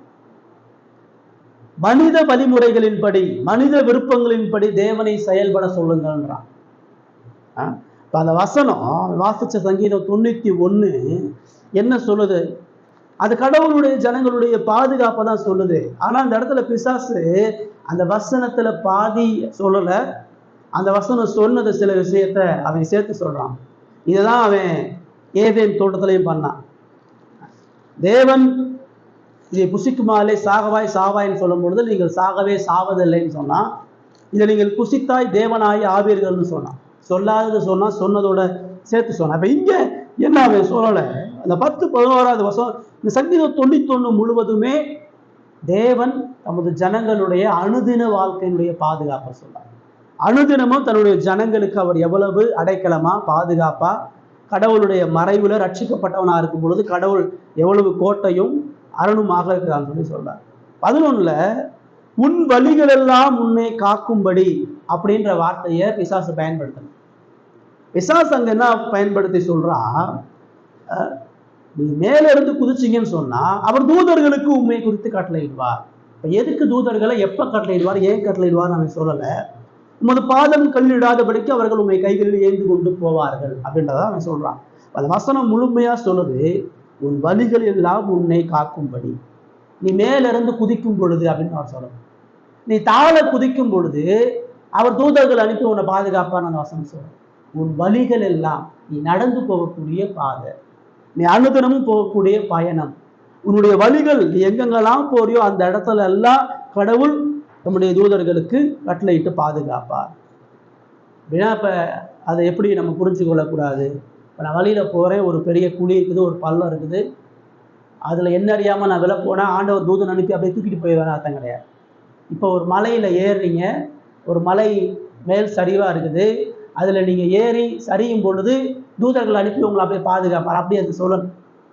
இந்த பகுதியில் அவர் பிரதானமாக என்ன சொல்லுவார் என்று சொன்னா, நீ தேவனை விசுவாசிச்சு தேவனை பிரதானப்படுத்தி உன் வாழ்க்கையில விசுவாசமா வாழும் பொழுது தேவன் உனக்கு அடைக்கலமாக பாதுகாவலராக நிச்சயம் உன்னை கைவிட மாட்டான், உன்னை தவறி விட மாட்டான். தவறி விழுறதுன்னா வெறும் சரீர பிரகாரமா கல்லடிக்கு கீழே விழுகிறது இல்லை, வாழ்க்கையில கடவுளை விட்டு போறது, பாவத்துல துன்மார்க்கமான உலையில விழுகிறது, கடவுளுடைய கிருபையின் கரத்தை விட்டு போகிறது, இதெல்லாம் தான் கல்லிடக்கூடிய ஒரு வாழ்க்கை. அப்படிப்பட்ட மேலான பாதுகாப்பையும் ரட்சிப்பையும் தேவன் உனக்கு சொல்லுகிறார். பிசாசு உன் வழிகளில் எல்லாம் என்கிற அந்த இயல்பான யதார்த்தத்தை அவன் சொல்லலை. அது சொன்ன வார்த்தையை அவன் எடுத்துட்டான். அதனுடைய சூழ்நிலை என்ன, எந்த இடத்துல சொல்றாரு, அதனுடைய அர்த்தம் என்னன்னு எதையும் சொல்ல, லிட்டரலா அதை எடுத்து லிட்டரலா அதை சொல்லி இப்படி சொல்லப்பட்டிருக்கிறதே அப்படின்னு சொல்லி சொல்றான். 7வது வசனத்தை இயேசு அதான் சொல்றார், உன் தேவனாய கர்த்தரை பரீட்சை பாராதிருப்பாயாக என்று எழுதியிருக்கிறதே. இயேசு பதிலுக்கு அதற்கு முரணான இன்னொரு வார்த்தையை சொல்றார். முரணானன்னு சொல்றதை விட அதற்கு ஒப்பான இன்னொரு வார்த்தையை சொல்றார். தேவனை யாரும் சோதிக்க வேண்டிய எந்த அவசியமும் கிடையாது. கடவுள் தனது வார்த்தையை கொடுத்து அதை விசுவாசிக்க தான் சொல்றார். கடவுளுடைய வார்த்தையை சந்தேகப்படவோ நிரூபிக்கக்கூடிய காரியத்தையோ ஒரு பொழுதும் அவர் சொல்றார். பிசாசு என்ன சொல்றாரு, நீ கடவுளுக்கு கட்டளை கொடுங்க, கடவுள் இதை சொல்லிட்டார்ல, இதை செய்ய சொல்லுங்க, கடவுள் இதை நிரூபிக்க சொல்லுங்க அப்படின்னு சொல்லி சொல்றார். கிறிஸ்து என்ன சொல்ற, அதுக்கு எந்த அவசியமும் இல்லை என்றார். நான் மேல இருந்து குதிக்க வேண்டிய எந்த அவசியமும் இல்லை, ஏன்னா அந்த வசனம் எனக்கு குதிக்க சொல்லலாம் போது. 2வது, தேவன் என்னை பாதுகாக்கிறா இல்லையாரான்னு தெரிஞ்சுக்கிறதுக்கு நான் மேல இருந்து குதிச்சுதான் அறியணுன்ற அவசியம் கிடையாது. நான் மேல இருந்து குதிச்சு அவர் தூதர்களை அனுப்புனா மட்டும்தான் அவருடைய பாதுகாப்பு எனக்கு இருக்கிறது அவசியம் இல்லை. இந்த 40 நாள் அவர் என்னை பாதுகாத்தா இருக்கு. இந்த நொடி வட கடவுள் எனக்கு உயிர் கொடுக்கிறாரு, அதுவே அவருடைய பாதுகாப்பு தான். இந்த 40 நாள் நான் புசியாம குடிக்காம இருக்கும் பொழுது இந்த காட்டு மிருகங்கள் என்னை அழிக்காம இருக்கிறதே பாதுகாப்பு தான். 40 நாள் நான் ஆகாரம் இல்லாம இருக்கும் பொழுது எனக்கு ஜீவனையும் சுவாசத்தையும் கொடுத்து என்னை பேச வைக்கிறதே பாதுகாப்பு தான். ஒவ்வொரு நாளும் நான் சுவாசிக்கக்கூடிய சுவாசம் அவருடைய பாதுகாப்பின் காரம் என்னை தாங்கி கொண்டிருக்கிறதுன்றதே எனக்கு உணர்த்தது. இப்ப நீயே சொல்ற, நான் இக்கட்டான ஒரு நிலையில இருக்கேன், நான் மரண தருவாயில இருக்கிறேன். இந்த மரண தருவாயிலையும் தேவன் என்னை அழிக்கல. இந்த மரண தருவாயிலும் தேவன் உன்னை வெற்றி கொள்ளும்படியாக என்னை வைத்திருக்கிறார். இந்த மரண பலவீனங்கள் மத்தியிலும் உன்னிடத்துல கடவுளுடைய வார்த்தையை சொல்லும்படியாக சாட்சி பகரும்படியாக தேவன் என்னை வைத்திருக்கிறார். அவருடைய பாதுகாப்பின் கரம் என்பதை பரிசோதிக்க வேண்டிய எந்த அவசியம் இல்லைன்னு சொல்றார். என் சூழ்நிலைகள் எப்படி மாறி போனாலும் கடவுள் எனக்கு ஆகாரமே தராம போனாலும், இந்த வனாந்திரத்துல நான் பசியோட செத்து போனாலும், கடவுள் என்னுடைய பாதுகாவலர், தேவன் எனது அடைக்கலமும் எனது பலமுமாக இருக்கிறார் என்றதை அவர் அங்க சொல்றார். தேவன் என்னை அழிக்காம ஜீவன் கொடுத்து வைத்து இருப்பதை பிசாசு என்ன சொல்றான்? நீ ஒரு அற்புதம் செய்யுங்கன்றான். கடவுளை சோதிச்சு பார்த்து கடவுளுடைய வார்த்தையின்படி ஒரு அற்புத அடையாளத்தை செய்யுங்கன்றான். இயேசு அங்க பிரதானமா அவனுக்கு என்ன சொல்றாரு? தேவன் இவ்வளவு காலம் இந்த நேரத்துல எனக்கு ஜீவன் கொடுத்து வைத்திருப்பதே ஒரு பெரிய அற்புதம்ன்றார். பிசாசு கடவுளுடைய வார்த்தையை தவறா விளக்கப்படுத்துறான், கடவுளுடைய வார்த்தையை குறைத்தும் கூட்டியும் சொல்றான். அதனால அவன் அற்புதங்கள் நாடுறான். இன்னைக்கு தான் பிரச்சனை. நீங்க இருக்கக்கூடிய கள்ள போதனை கிறிஸ்தவத்துக்கு தான் பிரச்சனை. இப்ப அவர்கள் இந்த மாதிரி கடவுளுடைய வசனத்தை எடுத்து அதனுடைய சூழ்நிலை தெரியாம, பின்னணி தெரியாம, உன்னை ஆசீர்வதிக்கவே ஆசீர்வதிப்பேன், வாதவம் கூடாரத்தை அணுகாது, உன்னை வாழாக்காம தலையாக்குவேன், நீ கோடி கோடியா பெருகுவார், இந்த வசனத்தெல்லாம் அங்கங்க எடுத்து அதனுடைய சூழ்நிலை பின்னணி தெரியாம இன்னைக்கு நீ கடவுள்கிட்ட ஒரு அற்புதத்தை கையில கடவுள் செய்வார். இன்னைக்கு கடவுள் வாழ்க்கையில அற்புதம் செய்ய சித்தம் உள்ளவரா இருக்கிறார். நிறைய நேரம் ஜெபம் பண்ணும் பொழுது போதகர்கள் என்ன சொல்றாங்க? இன்றைக்கு இந்த அற்புதத்தை கட்டளையிடும், இந்த குடும்பத்துக்கு ஆசீர்வாதத்தை கட்டளையிடும் சொல்றாங்க. இதெல்லாம் பிசாசினுடைய போதனை. பிசாசு தான் அற்புத அடையாளங்களை எதிர்பார்க்கிறவன். பிசாசு தான் கடவுளுடைய வார்த்தையை பிரித்து போதிக்கிறவன். பிசாசு தான் கடவுளை பரீட்சிக்க சொல்லுகிறவன். இன்னைக்கு இருக்கக்கூடிய இந்த பெந்தகோஸ்தே சபை எல்லாம் கடவுளை பரீட்சை பார்த்துட்டு இருக்கிறான், கடவுளை பரிசோதித்து பார்க்கிறான், கடவுளுடைய வாக்கு தத்தங்களை சந்தேகப்படுறான், கடவுள் மேல அவனுக்கு உண்மையான நம்பிக்கையும் விசுவாசம். அவங்க இதான் இயேசு வாழ்ந்த காலகட்டத்தில் பரிசேயர் வேத பாரகம் பண்ணான். அவர்கிட்ட வந்து ஒரு அடையாளத்தை காட்டுங்க, வானத்திலிருந்து ஒரு அடையாளத்தை காட்டுங்க, ஏதாச்சும் எங்களுக்கு அடையாளத்தை காட்டுங்கன்னு திரும்ப திரும்ப ஏன் வந்து கேட்டேன்? அவருடைய உபதேசத்தின் மேல, அவர் வேதத்தினுடைய வசனத்தின் மேல அவர்களுக்கு நம்பிக்கையும் விசுவாசமும் இல்லை. ஏவாள்கிட்ட பிசாசு தான் சொன்னான், இதை சாப்பிடும் பொழுது நீ தேவனாயிரு, இதை சாப்பிடும் போது உனக்கு ஒரு பெரிய அற்புதம் நடக்கும், இதை சாப்பிடும் பொழுது நீ அழியப்பட மாட்ட, உனக்கு மேன்மையான ஒரு வாழ்வு இருக்கு. கடவுள் சொல்ற வார்த்தையை உண்மையா நம்ப வேண்டிய அவசியம் இல்லை, கடவுளை சார்ந்திருக்க வேண்டிய அவசியம் இல்லைன்னு பிசாசு சொன்னான். ஆதாம் தோற்று போனா, ஆபிரகாம் இதே சோதனையில தான் தோற்று போனான். கடவுளுடைய வார்த்தையை மட்டும் அவர்கள் சார்ந்தில்லை. பேதுரு இதே சோதனை தோற்று போனான். இயேசு கடல் மேல நடந்து வரும் பொழுது விசுவாசத்தோட கடலை நடந்துவான்னு சொல்லும் பொழுது அவன் இயேசுவை பார்க்காம புயலை பார்த்தான். அவன் அற்புதத்தை எதிர்பார்த்தான். கண்ணில நடக்கிறது ஒரு பெரிய அற்புதம், இதன் மூலமா நான் தேவனுக்கு பிரியமானவன் என்று நினைச்சான். அந்த அற்புதம் அவனை ரட்சிக்கல. கிறிஸ்துவின் மீதான வார்த்தையை குறித்த சந்தேகம் அவனை ஆழத்துல உளத்தள்ளியது. கடவுளுடைய வார்த்தையை விட்டு விலகி போனான், தோற்று போனான். யோபுடைய வாழ்க்கையில தான் நம்ம பார்க்கிறோம். யோபுடைய வாழ்க்கையில தேவன் அவனுடைய வாழ்க்கையில அநேக பிரச்சனைகளையும் பரீட்சைகளையும் வைக்கும் பொழுது, இந்த பரீட்சையில அவன் உண்மையுள்ளவனா இல்லை, அந்த பரீட்சையில கடவுளை சந்தேகப்பட்டான். எல்லாத்தையும் கடவுள் எடுத்த பொழுது கர்த்தர் கொடுத்தார், கர்த்தர் எடுத்தார்னு சொன்னான். அந்த யோபு தொடர்ச்சியா தேவன் அவனுடைய வாழ்க்கையில் அந்த உபத்திரவத்தை அனுபவிக்கும் பொழுது, இல்லை கடவுள் ஏதோ ஒரு அனுமதி பண்ணிட்டாரு, கடவுள் எனக்கு நியாயம் பண்ணலை, கடவுள் எனக்கு உண்மையா இல்லை, கடவுள் என்னை பாதுகாக்கலை, கடவுளுடைய பாதுகாப்புக்காரன் என்னை விட்டு ஓடி போயிடுச்சு. வேதத்துல பல தேவ மனிதர்களும் இந்த சோதனையில தோற்று போகும்பொழுது கிறிஸ்து இதை ஜெயிச்சார். கிறிஸ்து இந்த இரண்டாவது சோதனையில பூரணமாக வெற்றி கொண்டார். இதுவரைக்கும் அவர் ஜெயிச்சார்னா மரண பரியந்தம் ஜெயிச்சார். சிலுவையில மரண பரியந்தம் பிதா தன்னை விட்டு போனதா, பிதாவினுடைய பாதுகாப்பு தன்னை போனதா அவர் உணரவே இல்லை. அவர் ஆவியை ஒப்பு கொடுக்கும் பொழுது, பிதாவே உமது கரத்தில் என் ஆவியை ஒப்பு கொடுக்கன்னு சொல்லி தன் ஜீவனை கொடுத்தார். அவருடைய விசுவாசத்தினுடைய உண்மையை பார்க்கணும். நம்முடைய கிறிஸ்தவ வாழ்க்கையில் அநேக நேரங்களில் பிசாசு இதே சோதனை தான் நம்முடைய வாழ்க்கையில கொண்டு வருகிறான். என்ன கொண்டு வருகிறான்? நீ கடவுளை தேடுற, கடவுளை பின்பற்றுகிற, கடவுளை தொழுது கொள்ளுகிற, ஆனால் உங்கள் வாழ்க்கையில் கடவுளுடைய பாதுகாப்பு எங்கே இருக்குது? கடவுளுடைய உயர்வு எங்கே இருக்குது? கடவுளுடைய மகிழ்ச்சி எங்கே இருக்குது? உன் வாழ்க்கை கடவுள் வாழ்க்கையில் உண்மையாக உண்மையுள்ளவராக இருக்கிறாரா? கடவுள் உனக்கு உண்மையாக இருந்தாருன்னு சொன்னா உன் வாழ்க்கையில என்ன ஆதாரம் இருக்குது? என்ன ஐஸ்வர்யத்தை கொடுத்துருக்கிறார்? என்ன உயர்வை கொடுத்துருக்கார்? என்ன அற்புதத்தை செஞ்சிருக்கிறார்? கடவுள் உங்ககிட்ட இருக்கிறாருன்னா ஒரு அற்புதத்தை செய்யணும் இந்த உலகம் சொல்லுது. அற்புதத்தை நடந்தா அதுதான் விசுவாசம் நினைக்கிறான். என் வாழ்க்கையில் கடனில் இருந்தேன், நான் ஏழையாக இருந்தேன், கடவுள் என்னை பணக்காரன் ஆக்கிட்டாரு. நான் பெரிய உயிர் புகழ வியாதியில் இருந்தேன், கடவுள் என்னை சுகப்படுத்திட்டாரு. நான் பெரிய இக்கட்டுகளை மாட்டிட்டு இருந்தேன், கடவுள் எனக்கு ஒரு நல்ல வாழ்வை கொடுத்தாரு, இந்த அற்புதத்தை செஞ்சாரு, கடவுள் உண்மையில் வரார். வேதம் எங்கேயுமே அதை சொல்லவே இல்லை. வேதம் எங்கேயுமே அற்புதத்தை கடவுளுடைய உண்மைத்தன்மையுடைய ஆதாரமாக சொல்லவே. இந்த இடத்துல இயேசு அதை நிராகரிக்கிறாரு. பிசாசினுடைய அந்த எண்ணத்தையும் வழிமுறைகளையும் தப்பு என்று சொல்கிறார். நான் சொல்றேன், கடவுளுக்காக பாடுபடுறதுனால உனக்கு என்ன லாபம்? கடவுளுக்காக நீ வாழ்றதுனால நீ கஷ்டம் தானே படுற. கடவுளுக்காக வாழ்றதுனால உன் உயிர் தானே போகுது. கடவுளுக்காக வாழ்றதுனால உனக்கு இக்கட்டுக்கு மேல இக்கட்டும், துன்பத்திற்கு மேல துன்பம் தானே இருக்குது. நீ கடவுளுக்கு கட்டளை கொடு, உனது திட்டத்துல கடவுளை கொண்டு வா, நீ சொல்றத கடவுளை செய்யவை, உன் ஆசையை கடவுளை செய்யவை, நீ விரும்புகிறத கடவுள்கிட்ட சொல்லு. தான் இன்னைக்கு இருக்கக்கூடிய பெந்தகோஸ்தி ஆராதனை, இருக்கக்கூடிய சபைகள் எல்லாம் தான் மனித விருப்பம், மனித ஆசை. நீ நினைச்சதை சொல்லு, உனக்கு விருப்பமானதை கடவுள்கிட்ட சொல்லு. கடவுள் உன் வாழ்க்கையை அற்புதம் செய்கிறார், கடவுள் ஒன்றை மாத்துறார், கடவுள் உனக்கு ஒரு அடையாளத்தை காண்பிக்கணும்னு சொல்லி சொல்றார். நான் வேதம் நான் சொல்ல, தேவன் தனது சொன்ன ஒரு வார்த்தையை கடவுள் அவர் வாக்கு தத்துவத்தை நம்பி கீழ்ப்படின்னு தான் சொல்றாரு. அதை பரீட்சைப்பாருன்னு சொல்றாரு. ஆதாம்கிட்ட சொல்றாரு, இதை புசிச்சா சாகவே சாவா, இதான் கட்டளை. உனக்கு சந்தேகமாக அதை செக் பண்ணு அப்படின்னு சொன்னா என்ன அர்த்தம்? நீ வேணா பரீட்சை பாரு, நீ சாகரியா இல்லையான்னு பரீட்சை பாரு, நீ சாப்பிட்டு பாருங்க.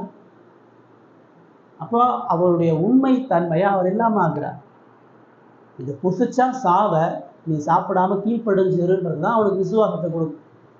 இதை புதுசா செத்துருவ, வேணா நீ டெஸ்ட் பண்ணி பாரு அப்படின்னு சொன்னா அவர் கடவுளா இருக்க முடியாது. ஆபிரகாம் இஸ்ரவேல் ஜனங்கள் இடத்துலயே அவர் வாக்கு பண்ணி அதை விசுவாசின்றார். அதை பரீட்சை பாருன்னு யார்ட்டையும் சொல்றேன், டெஸ்ட் பண்ணலாம் சொல்றேன். குழந்தை இருக்குது, இது ரொம்ப பாய்சனு, இந்த பாட்டில குடிக்கக்கூடாது, கீழ்ப்படின்னு சொன்னா அது கீழ்ப்படிஞ்சு அமைதியா இருக்கணும். நான் வேணா குடிச்சு பார்த்து சொல்லவா, செக் பண்ணி பார்க்கவான்னு சொன்னா அவருடைய அதிகாரத்தை, அவருடைய அன்பை கேள்வி கேட்கறதுக்கான ஆதாரம் விசுவாசா தான் பண்றான். நிருபி கடவுளோட பாதுகாக்கிறா, மேல இருந்து குதிச்சு பாரு, தூதர்களை கட்டளையிடலான்னு பார்ப்போம்.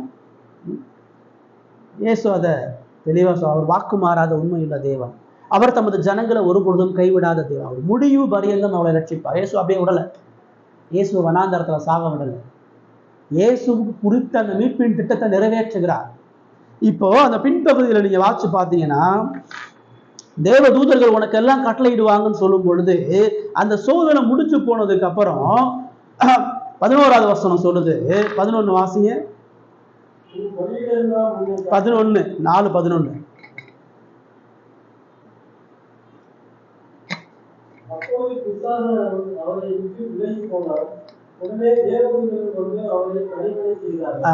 பிசாசு போனதுக்கு அப்புறம் தூதர்கள் வந்து பணிபட செய்யறான். இப்ப இதுதான் பிசாசு அங்க சொன்னான், மேல புதிய தூதர்கள் வந்து உங்களை காப்பாத்துவாங்கன்னு சொன்னான். ஆனா அந்த பணிபடை அங்க நடக்கப்படுகிறது. பணிபடைனா அவருடைய பசியை போக்கி, அவர் ஆறுதல் படுத்தி, அவருக்கு வேண்டிய எல்லாவற்றையும் அவங்க செய்யறாங்க. எப்ப செய்யறாங்க? அவர் நியமிச்ச நேரத்துல, அவருடைய வழிமுறையில அல்ல, அவர் பிதாவினுடைய சித்தப்படி காத்திருந்து சோதனையை சகித்து ஜெயிக்கும் பொழுது அது நடைபெறும். கடவுள் நமது ஜனங்களை பாதுகாக்கிறார், மீட்கிறார். அவருடைய நேரத்தில், அவருடைய சித்தப்படி, அவருடைய வழிகள் அதை செய்து முடிக்கிறார் அப்படின்றத பார்ப்போம். பாடுபடுகிற ஜனங்களை ஒருபொழுது அவர் கைவிட்டதே இல்லை. தேவனுக்காண்டி படக்கூடிய பாடுகள் ஒருபொழுது வீணா போவார். அதை குறித்து நான் கஷ்டப்படுறேன், நான் பிரச்சனை இருக்கிறேன், எனக்கு இவ்வளோ இக்கட்டு இருக்குது, உண்மையாகவே கடவுள் என்கிட்ட இருக்கிறாரா, உண்மையாகவே கடவுளை நேசிக்கிறாரா, கடவுளை என்னை பாதுகாக்கிற அவசியமே இல்லை. அதை கேட்கணுன்ற அவசியமே இல்லை. அவர் வாக்கு பண்ணியிருக்கிறார், கட்டாயம் செய்வார். ரட்சிக்கப்பட்ட ஒவ்வொரு மனிதனையும் அவர் நித்தியத்தில் கொண்டு போய் சேர்க்க தான் போறார். எந்த மனிதனும் அந்த ரட்சிப்பை இழக்க முடியாது. எந்த மனிதனும் கடவுளுடைய பாதுகாப்புல இருந்து தன்னை தற்காத்துக் கொள்ள முடியாது. தேவன் அவருடைய ஜனங்களை அவரது வார்த்தையை பரீட்சை பார்க்காதபடி, எங்கெல்லாம் மனுஷன் அதை சந்தேகப்படுறானோ, கேள்வி கேட்கிறானோ, அற்புத அடையாளங்களை தேடி ஓடுறானோ, அதெல்லாம் கடவுளை அவமானப்படுத்துறான், கடவுளை பரியாசம் பண்ணுகிறான், கடவுளை பரீட்சை பார்க்குறான், கடவுளுடைய அன்பை கேள்வி கேட்கறான். நம்முடைய வாழ்க்கையை ஆராய்ஞ்சு பார்ப்போம். நம்முடைய சோதனைகளையும் நம்முடைய பாடுகளையும், பிசாசு மாம்சத்தின் இச்சைகளுக்கு அப்புறம் ஜீவனத்தின் பெருமை, சோதனையின் மூலமா அவர் மேல இருந்து குதிச்சு ஒரு பெரிய அற்புதம் பண்ணிட்டார்னா அவருடைய புகழ் உச்சிக்கு போயிடும். அவருடைய ஊழியம் ரொம்ப ஈஸியா முடிஞ்சிடும். அவர் எல்லாரும் ஏற்றுக்கொள்வாங்க. அவர் போய் ஊராக பிரசங்கம் பண்ண வேண்டியதில்லை. அவர் தெருவாக போய் அலைய வேண்டியதில்லை. எல்லாம் ஈஸியாக முடிஞ்சிடும், சுலபமாக முடிஞ்சிடும். இதான் பிசாசு சொல்கிறோம். அவர் தேவனது வழிகளில் பயணிப்பதற்கு சுலபமாக மீட்பு வராதபடி, சுலபமாக நன்மையை பெறாதபடி, சுலபமாக உயராதபடி அவர் கடவுளுடைய வழியில் பயணிப்பதை பார்க்க. மூணாவது சோதனைங்க நம்ம என்ன பார்க்குறோம்? 8 வாசிங்க, 8-10 வரை வாசிங்க. மறுபடியும் பிசாசு அவனை மிகவும் உயர்ந்த மலையின் மேல் கொண்டு போய் உலகத்தின் சகல ராஜ்யங்களையும் அவைகளின் மகிமையும் அவருக்கு காண்பித்து, நீ சாஸ்தாங்கமாய் விழுந்து என்னை பணிந்து கொண்டால் இவைகளை எல்லாம் உமக்கு தருவேன் என்று சொன்னார். அப்பொழுது இயேசு, அப்பொழுது சாத்தானே, உன் தேவனாகிய கர்த்தரை பணிந்து கொண்டு அவர் ஒருவருக்கே ஆராதனை செய்ய வேண்டும் என்று இருக்கிறதே என்றார். மூணாவது சோதனை.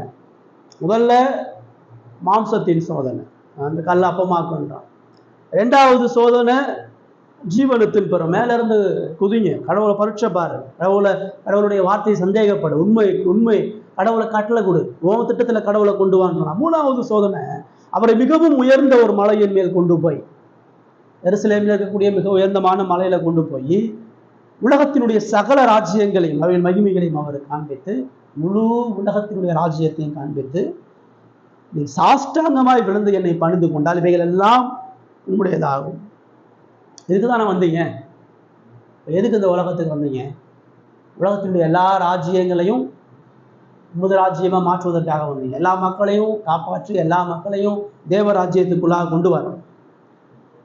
அதை நானே கொடுத்துட்றேன். இந்த உலகத்துக்கு இப்போ நான் தான் அதிபதி, எல்லாரும் எனக்கு தான் அடிமையாக இருக்கிறான், என் அதிகாரத்துக்கு கீழ்பட்டு தான் இருக்கிறான், எல்லாரும் என்னுடைய செயலை தான் செஞ்சுட்டு இருக்கிறான். நான் எனக்கு இருக்கக்கூடிய இந்த அதிகாரத்தையும் என் கையில் இருக்கக்கூடிய இந்த எல்லா ஆத்மாக்களையும் நான் இப்போ கொடுத்துட்றேன். எல்லா ராஜ்யங்களையும் ஈஸியாக கூட நான் கொடுத்துட்றேன். நீ ஒரே ஒரு காரியத்தை மட்டும், ஒரு சிறிய அற்பமான காரியத்தை மட்டும் செய். ஒரே ஒரு முறை என்னை பணிந்து கொள்ளுங்கள், ஒரே ஒரு முறை தாழ விழுந்து என்னை பணிந்து கொண்டா இதை எல்லாத்தையும் உங்கள்கிட்ட கொடுத்துறேன். நீங்க பாடுபட்டு 3 வருடம் ஊழியம் பண்ணி கஷ்டப்பட்டு அவமானப்பட்டு உங்கள் ஜனங்களால் நிராகரிக்கப்பட்டு சீசர்களால் கைவிடப்பட்டு அடிக்கப்பட்டு துப்பப்பட்டு அவமானப்பட்டு சிலுவையில் ரத்னம் சிந்தி சம்பாதிக்க வேண்டிய அந்த ராஜ்யத்தை நான் ரொம்ப எளிமையாக கொடுத்துட்றேன். அவ்வளோ கஷ்டம்லாம் நீங்கள் எதுக்கு பண்ணுறீங்க? உங்கள் நோக்கத்தை நான் ஈஸியாக நிறைவேற்றுறேன், ரொம்ப எளிமையாக இதை நீங்கள் செஞ்சு முடிச்சிருங்க.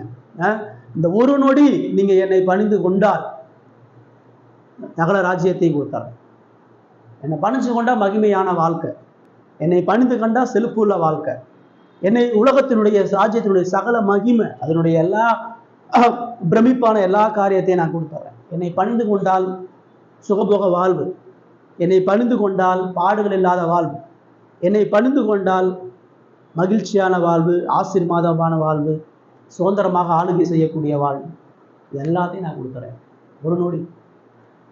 ஒரு நொடியில் இதை எல்லாத்தையும். இப்போ ஏசு எங்கிட்டு நிற்கிறார்? ஏசு உயிர் போகிற நொடியில் நின்றுட்டு இருக்கிறார். அவர் பசியில் ஒடுக்கப்பட்டு நின்று கொண்டிருக்கிறார். இப்போ அவருடைய பணியை ஒரு சுலபமாக ஈஸியாக எல்லாத்தையும் செஞ்சு முடிச்சலான்னு பிசாசு அங்கே சொல்லுகிறார். ஒவ்வொரு மனிதனையும் பிசாசு இந்த கடைசி சோதனை தான் ரொம்ப எளிமையாக வீழ்த்துறவனாக இருக்கிறான். ஒவ்வொரு மனித இருதயம் இதைத்தான் நாடு. மனுஷன் எதை தேடுறான்னா கஷ்டம் இல்லாமல் நல்லா இருக்கணும்னு பார்க்குறான், வியாதி இல்லாமல் நல்லா இருக்கணும், பிரச்சனை இல்லாமல் நல்லா இருக்கணும், பாடுகள் இல்லாமல் நல்லா இருக்கணும், உயர்வான ஒரு வாழ்க்கை இருக்கணும், ஆசீர்வாதமான வாழ்க்கை இருக்கணும், செழிப்பான வாழ்க்கை இருக்கணும், பாடுகள் இல்லாத வாழ்க்கை இருக்கணும், ஆசீர்வாதமாக இருக்கணும், சுதந்திரமாக இருக்கணும், யாரும் எந்த தொந்தரவும் இல்லாமல் பிரச்சனையே இல்லாமல் வாழணும். பிசாசு இதான் எல்லா மனுஷனுக்கும் தர்றேன்றான். பாவம் செய்யக்கூடிய ஒவ்வொரு மனிதனுக்கும் பிசாசு இதான் ஆஃபர் பண்ணுறான். எல்லா மனுஷனை நோக்கி தான் ஓடுறான். அவன் எதுக்கு உழைக்கிறான்? அவன் எதுக்கு புதுசாக கண்டுபிடிக்கிறான்? அவனுடைய சந்தோஷத்துக்காக அவன் என்னென்னலாம் ஓடுறானோ இதை தான் இன்னைக்கு மனசு செஞ்சிட்றான். கஷ்டப்படாமல் பாடுபடாமல் தேவனுடைய வழியில் பிரவேசிக்காமல் மனுஷப்படக்கூடிய எல்லா நன்மை, எல்லா ஆசீர்வாதம், எல்லா செழிப்பு, எல்லா சுகபோகம், இது எல்லாம் பிசாசுத்தனத்துக்குரியது. கள்ள தீர்க்கதரிசிகளை தான் வாக்கு பண்ணாங்க. பிசாசு என்ன சொல்றானோ இதான் அவங்க வாக்கு பண்ணாங்க. ஏதேனில் சொன்னா, நீ சாப்பிட்டேன்னா கடவுளுக்கு இணையாயிருவ, நீ அவரை வணங்க வேண்டியது இல்லை, நீ அவரை பின்பற்ற வேண்டியது இல்லை. நீ கணவன் ஆயிரும், உனக்கு ஞானம் வந்துடும், உனக்கு கண்ணு தெரிஞ்சிடும், நீ புத்தி அடைஞ்சிருவ, நீ உயர்வான இடத்துல இருப்ப. வாசம் லோத்துட்ட ஆபிரகாமும் லோத்தும் பிரியும் பொழுது அந்த தண்ணீர் மிகுந்த அந்த செழிப்புள்ள இடத்த பார்த்து, உன் மந்தை இங்கே போனா செழிப்பாயிரும், அது தண்ணீர் அதிகமா இருக்குது, அது செழிப்புள்ள வாழ்க்கை, நீ அங்க போ, சோதோம் பக்கத்துல போய் உட்காரு, உன் வாழ்க்கை செழிப்பாயிருன்றத பிசாசு சொன்னதை நம்ம பார்க்கணும். சிம்சோன் இதுல தான் சோதிக்கப்பட்டான். பெலிஸ்தியர்களுடைய அநேக பெண்கள், பெலிஸ்தியர்களுடைய அநேக நிலங்கள், இதெல்லாம் இதெல்லாம் உனக்கு நிம்மதியெல்லாம் சந்தோஷம், உன் மனசு பிடிச்சபடி வாழ், கடவுளுடைய வழியில நீ வாழாது. சவுளுடைய நாட்கள் இஸ்ரவேல் மக்கள் இப்படிதான் சோதிக்கப்பட்டாங்க. புறஜாதி மக்களுக்கு ராஜா இருக்கும், எங்களுக்கு ஒரு ராஜா வேணும், எங்க ராஜா இருந்தா நாங்க நல்லா இருப்போம், எங்களுக்கு ராஜா இருந்தா நாங்க மகிழ்ச்சியா இருப்போம், எங்களுக்கு ராஜா இருந்தா சந்தோஷமா இருப்போம். புதிய ஏற்பாட்டுல இயேசுட்ட ஒருத்தன் வந்து நித்திய ஜீவனை பெறுவதற்கு என்ன செய்யணும்னு கேட்டான். ஒரு ஐஸ்வர்யமான வாலிபன். பிசாசு அந்த ஐஸ்வர்யத்தை தான் ஆஃபர் பண்றான். இந்த சொத்தா இந்த இயேசுவை பின்பற்றக்கூடிய சிலுவை வாழ்க்கையா? அவன் அதிக ஐஸ்வர்யத்தின் மேல இச்சை கொண்டவனா இருந்தனால அவனால அந்த தேவ ராஜ்யத்தை விசுவாசிக்க முடியல. அந்த ஐஸ்வர்யம் அவனுக்கு தேவை. அந்த ஐஸ்வர்யம் தான் அவனுக்கு சந்தோஷம், ஐஸ்வர்யம் தான் மகிழ்ச்சி, அந்த ஐஸ்வர்யம் தான் நிம்மதி.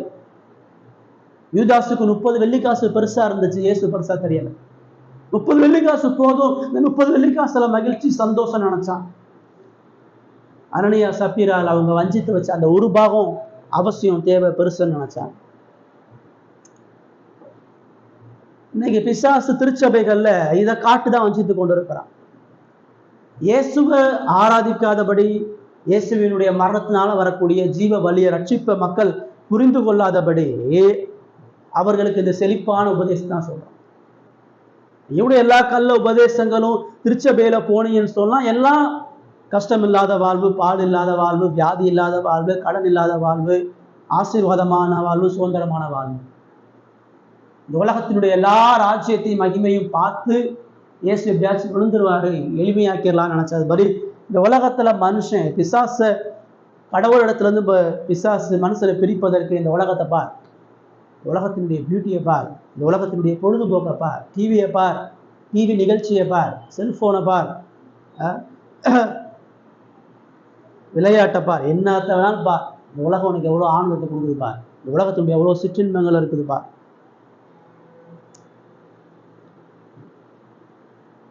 சபையில போய் ஆராதிக்கும் பொழுது அந்த ஆராதனை கேட்கக்கூடிய மனிதனுக்கு இதுதான் வாக்குப்பானம். இப்ப கேட்கிறவனு இதுதான் விரும்புறான்.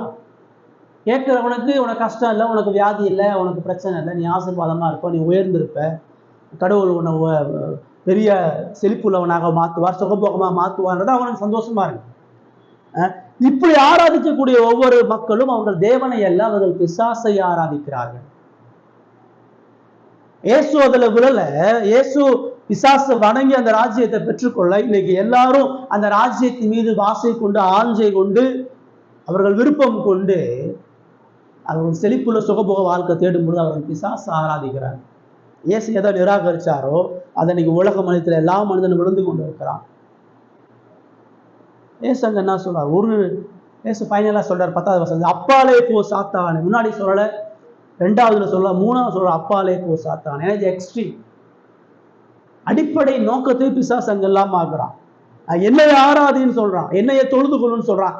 கடவுளுடைய இடத்தை, கடவுளுடைய மகிமையை, கடவுளுடைய கனத்தை பிசாசு எடுக்கிறான். முதல் 2 சோதனைகள் இந்த மனுஷன் காப்பாற்றப்பட முடியும்.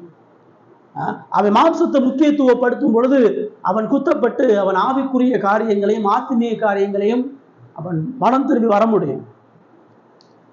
அவன் ஜீவனத்தின் பெருமையை நோக்கி ஓடும் பொழுது அவன் தேவனது இரக்கத்தையும் மீட்பையும் பெறுவதற்கான கதவுகள் இருக்கிறது. ஆனால் பிசாசை ஆராதிக்கும் பொழுது, அவன் கடவுள் யாருன்னு தெரிஞ்சு கடவுளை வெறுத்து பிசாசை தொழுது கொள்ளும் பொழுது, கடவுளுக்கு கொடுக்க வேண்டிய இடத்தையும் கனத்தையும் அவன் பிசாசுக்கு துணிகரமாக கொடுக்கும் பொழுது அவனுக்கு மீட்புக்கான எந்த வழியும் இல்லை. ஆனால் ஏன் சொல்றாரு? அப்பாலே போ சாத்தானே, உன் தேவனாய கர்த்தரை பணிந்து கொண்டு அவர் ஒருவருக்கே ஆராதனை செய்வாயாக என்று எழுதியிருக்கிறது. தான் நியாயப்பிரமாணத்தினுடைய அடிப்படையான முதல் கட்டளை, முழு படைப்பினுடைய முதல் கட்டளை தான். ரட்சிப்பினுடைய நோக்கமே தான். எதுக்கு ஆண்டவர் பாவியை ரட்சிக்கிறார்? எதுக்கு இயேசு உலகத்துல மனிதனா வந்தார்? இயேசு எதுக்கு உலகத்துல பாடுபட்டார்? எதுக்கு தேவ சித்தத்தின்படி பாடுகளை அனுபவித்துக் கொண்டிருக்கிறார்னா, தேவனை ஆராதித்து தேவனை மகிமைப்படுத்தணும். அதான் நோக்கம். அடைப்புக்கான நோக்கம் கடவுளுடைய மகிமை, ரட்சிப்புக்கான நோக்கம் கடவுளுடைய மகிமை. கடவுளே இல்லாத உலக ராஜ்யத்தை வச்சு என்ன பண்றது? தேவ மகிமையே இல்லாத உலக மகிமையை வச்சு என்ன பண்றது? முழு உலகமும் இருந்தாலும், அதான் சொன்னாரு, உலகம் முழுவதையும் ஆதாயப்படுத்தி கொண்டா உன் ஜீவன் நஷ்டப்படுத்தலாம், லாபம் என்ன? முழு உலகத்தை நீ ஆதாயப்படுத்தலாம், எல்லா சந்தோஷமும் உனக்கு இருக்கலாம். தேவனுடைய வாழ்க்கையில் இல்லைன்னா, தேவ மகிமை உன்னுடைய வாழ்க்கையில் இல்லைன்னு சொன்னா அது அழிந்து போகிற குப்பைகளுக்கு சமன்றத இயேசு பிசாசுக்கு சொல்றார். இந்த இடத்துல பிசாசு உலகத்தினுடைய மகிமையை காட்டினா, ராஜ்யத்தை காட்டினா, ஆனா உலகத்தினுடைய அழிவை காட்டல, உலகத்தினுடைய நிர்பந்தத்தை காட்டல, உலகத்தினுடைய வீழ்ச்சியை காட்டல, உலகத்தில் இருக்கக்கூடிய தேவனது கோபத்தை காட்டல, உலகத்துல வரக்கூடிய தேவனது அழிவின் முடிவை அவன் காட்டல. பிசாசு எப்பயுமே இப்படிதான். பிசாசு எப்பயுமே இல்லாத ஒண்ணு இருக்கிறபடி காட்டுவான், கற்பனை உலகத்தை காட்டுவான். எப்படி ஏவாளை நீ கடவுள் ஆகும்னு சொன்னானோ அதே போல ஒவ்வொரு மனிதனையும் அவன் வஞ்சித்து பாவத்தை சொல்ல மாட்டான், பாவத்துக்கான அழிவை சொல்ல மாட்டான், தேவ கோபத்தை சொல்ல மாட்டான், நியாய தீர்ப்பை சொல்ல மாட்டான். இன்னைக்கு உள்ள சபைகள் இதே பிரச்சனை தான். இன்னைக்கு சபைகள் இது எதுவுமே இருக்காது. இன்னைக்கு சபைகளும் உலக மகிமைகளை ராஜ்யத்தையும் தான் சொல்லுவாங்க ஒழிய உலகத்தினுடைய வீழ்ச்சி, உலகத்தினுடைய அழிவு, உலகத்தினுடைய முடிவை அவர்கள் சொல்றத மேசதான் சொல்றாரு. தேவனை பணிந்து கொண்டு அவர் ஒருவருக்கே ஆராதனை செய்வாயாக அவர் இயேசு சொல்லும் பொழுது, கடவுளுடைய வழியில, கடவுளுடைய சித்தத்தின் அடிப்படையில தான் நாம் மீட்பை நிறைவேற்ற முடியும். கடவுள் பாடுபட்டு நியாய பிரமாணத்தை நிறைவேற்றி சிலுவையை மரணத்தின் மூலமாக தான் அந்த ராஜ்யத்தை கட்டுறேன்னு இருக்கிறார். அதன் மூலமா தான் ஆத்துமாக்களை மீட்கிறேன்னு சொல்லுகிறார். அந்த ராஜ்யத்துக்காக தான் நான் வந்தேன், அந்த மீட்பிடித்ததுக்காக தான் நான் வந்தேன். அதை பெறுகிறதுதான் நிலையானது. பிசாச ஒரு நொடி வணங்கி அந்த ராஜ்யத்தை பெற்று அந்த முழு ராஜ்யத்தை நித்திய அழிவுக்கு நேரா கொண்டு போக முடியும். கடவுளுடைய ராஜ்யத்தை கடவுளுடைய வழியில் நித்திய களமா பெறுவதற்காக தான் அவர் பிரயாசப்படுறார். அதுல போராட்டம் இருக்குது, வலி இருக்குது, அதுல மரணம் இருக்குது, அவமானம் இருக்குது, அதுல கண்ணீர் இருக்குது, அதுல ஏமாற்றம் இருக்குது, துரோகம் இருக்குது, அதுல பின்வாங்குதல் இருக்குது, மறுதளிப்பு இருக்குது, எல்லாம் உள்ளடங்கி இருக்குது. ஆனா அதுதான் மகிமையா, அதுதான் கடவுள் தனது மகிமை கண்டவர் வச்சிருக்கார். பாடுகள் இல்லாம மகிமை கிடையாது, சிலுவை இல்லாம தேவ ராஜ்யம் கிடையாது, தேவ மீட்புகள். இதைதான் அவர் பிசாசுக்கு சொல்லுகிறார். 11 பார்க்கிறோம். அப்பொழுது பிசாசு அவரை விட்டு ஓடி போனான், உடனே தேவதூதர்கள் வந்து அவருக்கு பணிவிடை செய்தார்கள். அதான் ஃபைனலா. இதுக்கு மேல இயேசுட்ட போராடுறதுக்கு ஒண்ணும் இல்லை, இதுக்கு மேல சோதிப்பதற்கு ஒண்ணும் இல்லை. அவர் எல்லாவற்றையும் எதிர்த்தவராக, வெற்றி சேர்ந்தவரா, எல்லா பலமும் எல்லா ஞானமும் கொண்டவரா, எந்த இடத்துல வீழ்ந்து போகாதவரா. நான் பிசாசு சொல்லக்கூடிய எல்லா இடத்துலையும் பார்த்தீங்கன்னா, ஒன்னை பார், உன் பிரச்சனையை பார், உன் கஷ்டத்தை பார், உன் நிலையை பார், உன் வாழ்க்கையை பார், உன் சந்தோஷத்தை பாருன்னு தான் சொன்னார். ஏசு நான் சொன்னார், கடவுளுடைய வார்த்தையை பார், கடவுளுடைய வழியை பார், கடவுளுடைய மீட்பின் மகத்துவ பார், கடவுளுடைய ரட்சிப்பின் ஆனந்தத்தை பார். அதான் ஏசு சொன்னார். பிசாசினுடைய உபதேசத்துல மனிதன் பிரதானம், இயேசுவினுடைய உபதேசத்துல தேவனும் தேவனது மீட்பும் பிரதானம். நம்முடைய வாழ்க்கை எந்த வழியில இருக்குது, நம்ம எந்த சோதனைகள் அகப்பட்டிருக்கிறோம், நம்முடைய சோதனைகளை எப்படி ஜெயிக்க போறோம். உங்களுடைய வாழ்க்கையில் இந்த சோதனைகள் வரும்போது எவ்வளவு பேரை வீழ்ந்து போறீங்க, எவ்வளவு பேரை தூத்து போறீங்க. கடவுளை விட்டு பாடுகளை சகிக்க முடியாத, பாடுகளை வெறுத்து கஷ்டத்துக்கு முகங்கோணாம சோதனையில் எவ்வளவு முறை வீழ்ந்து போறோம், எவ்வளவு முறை தற்கால விடுதலை தேடி ஓடுகிறோம். கொஞ்ச நேரம் சந்தோஷத்தோடு எங்கெங்கெல்லாம் நேரத்தை செலவு பண்ணிட்டு இருக்கிறோம், எங்கெங்கெல்லாம் நிம்மதியை தேடி மனிதனிடத்திலையும் பொழுதுபோக்கான காரியங்களிலும் கடவுளிடத்துல மகிழ்ச்சி சமாதானத்தை தேடாம எவ்வளவு தூரம் வீழ்ந்து போறவர்களாக இருக்கிறோம். நம்முடைய கிறிஸ்துவ வாழ்க்கையில தேவன் மகிமைப்படணும்னு சொன்னா நம்முடைய வாழ்க்கை கடவுளுடைய வார்த்தையோடு இணங்கி இருக்கணும். நான் ஒரு ஆவிக்குரிய பலமுள்ள ஒரு மனிதனா இந்த உலகத்தினுடைய போராட்டங்கள், பிரச்சனைகள் நான் வெற்றி கொள்வதற்கு தேவன் எனக்கு கொடுத்திருக்கக்கூடிய ஒரே ஒரு ஆயுதம் கடவுளுடைய வார்த்தை. வார்த்தையை படிப்பதும் தியானிப்பதும், இந்த வார்த்தையோடு நம்ம இணைத்துக் கொள்வது மட்டும்தான் கடவுளுடைய மகிமைக்காக வாழ செய்ய முடியும். இருதயத்தை ஆராய்ஞ்சப்ப ஒருவேளை நம்முடைய வாழ்க்கையில பாவங்களும் பலவீனங்களும் பின்வாங்குதுன்னு சொன்னா தேவ சமூகத்துல இயேசு கிறிஸ்துவினிடத்துல வந்து கற்றுக்கொண்ட அந்த ஆவிக்குரிய பலனை நம்ம பெற்றுக்கொண்டு அவர் பிசாசை ஜெயித்தது போல இந்த உலகத்தையும் மாம்சத்தையும் எஞ்சியுள்ள ஜீவனத்தின் பெருமையும் மேற்கொண்டு அவருடைய மகிமைக்காக வாழ்வோம். கர்த்தர் இந்த வார்த்தைகளை ஆசீர்வதிப்பாராக.